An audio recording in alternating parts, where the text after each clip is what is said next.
দেখো এখানে একটি স্কুলের ক্লাস 8-এর প্রথম সামেটিভ পরীক্ষার জিওগ্রাফির কোয়েশ্চেন পেপার রয়েছে। কোয়েশ্চেন পেপার আমি তোমাদের দেখাবো, একই সাথে উত্তরগুলোও বলে দেবো, দেখতে থাকো।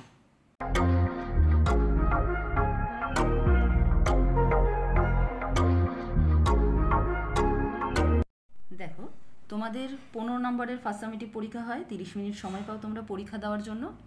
প্রথম প্রশ্ন রয়েছে, পৃথিবীর গভীরতম গর্তটি হলো রবিনসন দ্বীপ, কোলা, মারিয়ানা খাত। উত্তর হবে মারিয়ানা খাত। এখানে প্রথমে 4টি এমসিকিউ রয়েছে, সঠিক উত্তরটি নির্বাচন করো, অর্থাৎ এমসিকিউ 1 নাম্বার করে 4টি প্রশ্ন রয়েছে, কোনো অথবা প্রশ্ন নেই।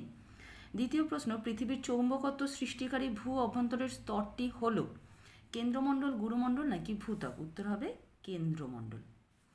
1-3 দাগে রয়েছে, সার্ক এর সদর দপ্তর কোন দেশে অবস্থিত, নেপালে, মায়ানমারে নাকি শ্রীলঙ্কায়। উত্তর হবে নেপালে, নেপালের কাঠমান্ডুতে। 1-4 দাগে রয়েছে, ফুনসোলিং অবস্থিত ভুটানে, বাংলাদেশে নাকি পাকিস্তানে। উত্তর হবে ভুটানে। এরপরে রয়েছে 2 দাগে, শূন্যস্থান পূরণ করো। 3টি শূন্যস্থান রয়েছে, 3টি লিখতে হবে, অথবা কোনো প্রশ্ন নেই, প্রত্যেকটিতে 1 করে মার্কস। হিমালয় হলো একটি ড্যাশ পর্বত। এটা তোমরা যদি ভঙ্গিল পর্বতও লেখো তবেও ঠিক হবে, ভঙ্গিল পর্বত লিখতে পারো, আবার অনেকে নবীন ভঙ্গিল পর্বতও লেখো, সেটা আরও ভালো হয়, নবীন। তাহলে কি হবে, হিমালয় হলো একটি ভঙ্গিল পর্বত বা নবীন ভঙ্গিল পর্বত। ভুটানের উচ্চতম শৃঙ্গ হলো কুলাকাংরি, কুলাকাংরি। উচ্চতাটা এখানে চাইনি, সেক্ষেত্রে দেওয়ার দরকার নেই, তবু আমি উচ্চতাটা লিখে দিচ্ছি, 7538 মিটার।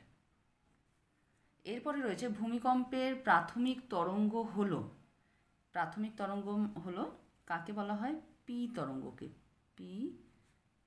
পি তরঙ্গ।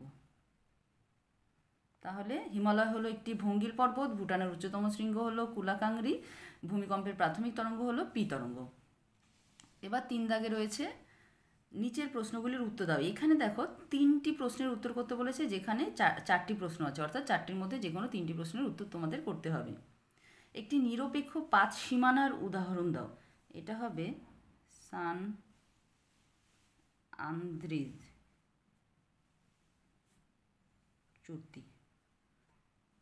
এই বরাবর নিরপেক্ষ পাত সীমানা দেখা যায়, তাহলে উদাহরণ হবে সান আন্দ্রেজ চুক্তি। কোন দেশের পদ্মরাগমণি পৃথিবী বিখ্যাত। এটা হবে শ্রীলঙ্কার, শ্রীলঙ্কার। মহাদেশীয় ভূত্বক কোন শিলায় গঠিত। উত্তর হবে গ্রানাইট। মায়ানমারের রাজধানীর নাম কি, নেপাই দাও। এই উত্তরগুলো হলো।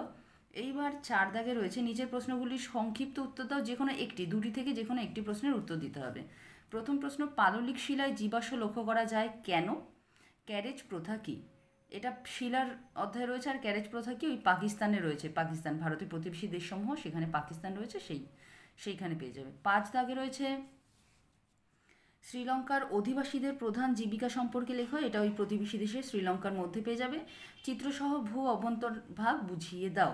এটা কিন্তু একটা বড় প্রশ্নের উত্তর, ওই যে এখানে কেন্দ্রমণ্ডল, ভূত্বক, গুরুমণ্ডল রয়েছে, ওই প্রশ্নের উত্তর হবে, এবং চিত্রও আঁকতে হবে। তাহলে এই হলো তোমাদের ক্লাস 8-এর প্রথম সামেটিভ পরীক্ষার ভূগোলের প্রশ্নপত্র।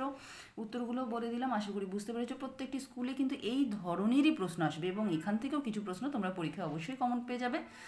তাহলে আশা করি বুঝতে পেরেছো প্রশ্ন কেমন হয়। আর এই ভিডিও থেকে কোনো প্রশ্ন থাকলে অবশ্যই আমায় কমেন্ট করে জিজ্ঞাসা করবে। আজকের জন্য এখানেই শেষ করছি। খুব তাড়াতাড়ি তোমাদের প্রয়োজনীয় আরও অনেক ভিডিও নিয়ে